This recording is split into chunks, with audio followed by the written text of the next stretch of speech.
So this past summer in June 2013, the city of Calgary and most of southern Alberta experienced one of the largest and costliest natural disasters in Canadian history.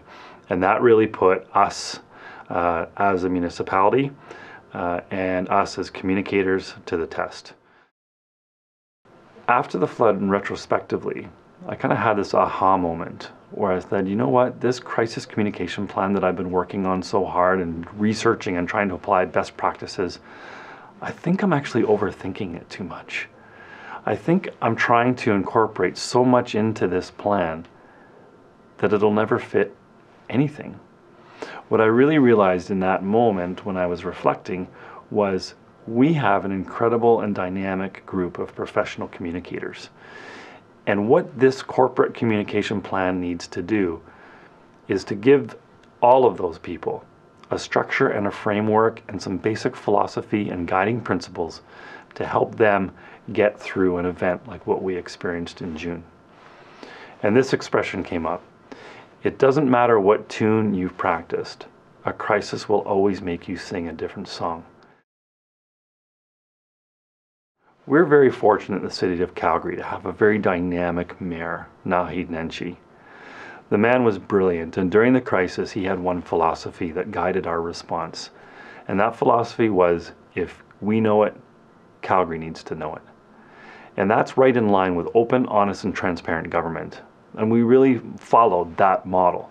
If we had information, we shared that with Calgarians right away. And we did that through a couple different methods. One was establishing the difference between information and communication. Typically in years past, when we're looking at crisis events, traditionally we would have a crisis, communicators would go gather up as much information as they could, put it in one package, a media briefing, run it through the chain of approval process to make sure that everything is accurate and agreed upon, and then we'd push that out to the media. Well, that would take 3, 4, 5 hours. And by the time we're pushing that information out or that communication out, it's irrelevant. And in today's day and today's environment, you can't wait 3 hours. You can't wait 2 hours. You can't wait 1 hour. Community expects and looks to your organization as the source of accurate, timely, credible information. So we split that down. We broke that down. We said, okay, there's a distinct difference here between information and communication. Information is McLeod Trail at 25th Avenue is closed. There's no strategy behind that. It's just the fact. It's closed. Communication, on the other hand, communication has the strategy built into it. How do we allow Calgarians to re-enter their home when it hasn't been inspected? Here's the process that Calgarians need to follow. It needs to be clear. It needs to be concise. The agencies that are involved, the gas company, the power company, the building inspectors, they all need to be in agreement. There needs to be a strategy behind how we allow people to get back into their homes. What we experienced in Calgary, and this is my personal opinion, was social media played a critical role during the first day or two during the evacuations. Social media creates and stimulates conversation. It's a tool and a channel that spreads your information. Even if somebody's not following the city of Calgary or following me, maybe your neighbor is. Maybe a parent that's at the school dropping their children off at the same time you are just saw a piece of information on our Facebook page, and it creates and stimulates conversation. So that provides another channel to express and share communication. We saw that very effectively during the first day or two of the floods. Where we saw another pickup or another advantage to social media was day 3, 4, 5, where social media, I believe, gave our community a place to go. Calgary is very rich with spirit of giving and volunteerism, and people were crying out for what can we do to help. And certainly there was so much activity, and public safety was always the key factor. We couldn't commit to volunteer efforts. So Calgarians and other communities were able to turn to social media as a platform to come together to create their own response. So YYC Help evolved. Very dynamic and powerful now volunteer social media based platform. It was on day 5 in the Emergency Operations Center, and our manager of 311, our call center, came into the communications room, and he ripped off a big sticky note wall sheet and stuck it on the wall and wrote on it with a Sharpie. And he wrote, "Think like a flood victim." And we all kind of looked at that and said, what are you talking about, think like a flood victim, as we're kind of patting ourselves on the back. Look at our social media stats. We've got 50% new followers and we're pushing all this information out.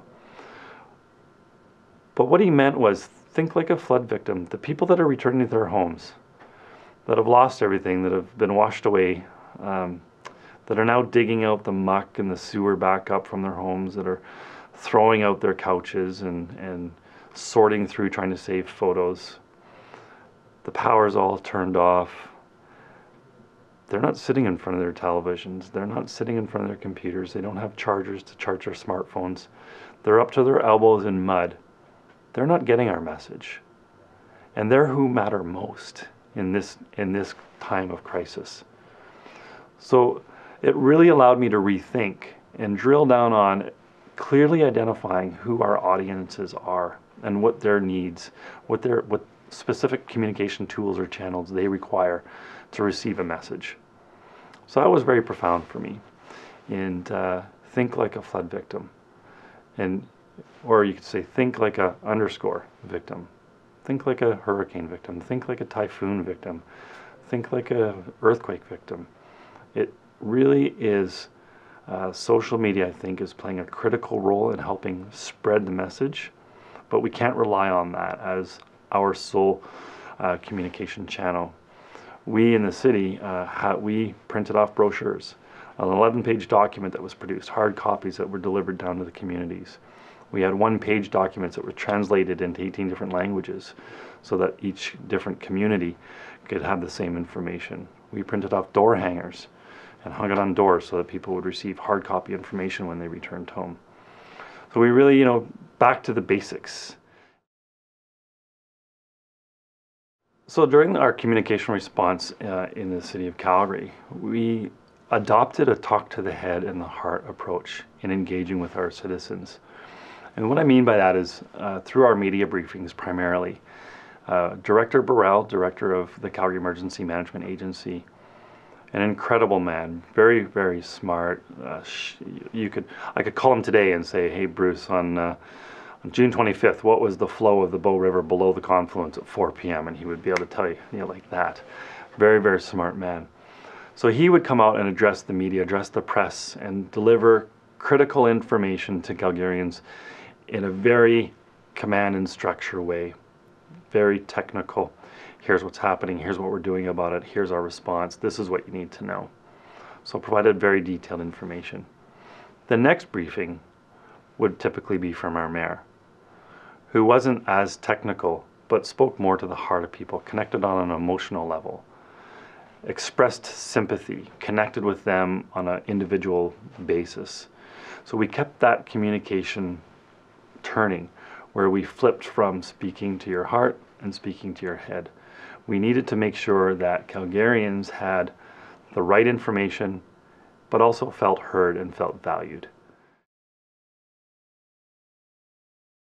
Honestly, I don't know that we would have done anything differently. This was a great opportunity to learn. Chinese, when you write crisis in the Chinese language, it's 2 characters. One is danger, one is opportunity. And so when you look at crisis, there's danger or threat, and there's opportunity in that.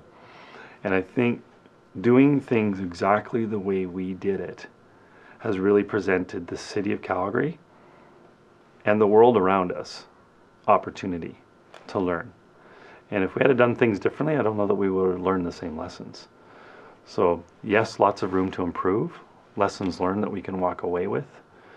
But all in all, Ipso Re just conducted a City of Calgary citizen satisfaction survey, and 99% of Calgarians say that they are satisfied or very satisfied with the way Calgary responded to the flood. So I think, all in all, we've done a pretty good job. The question now is, how do we apply what we've learned and put it into the plan to help us with next time.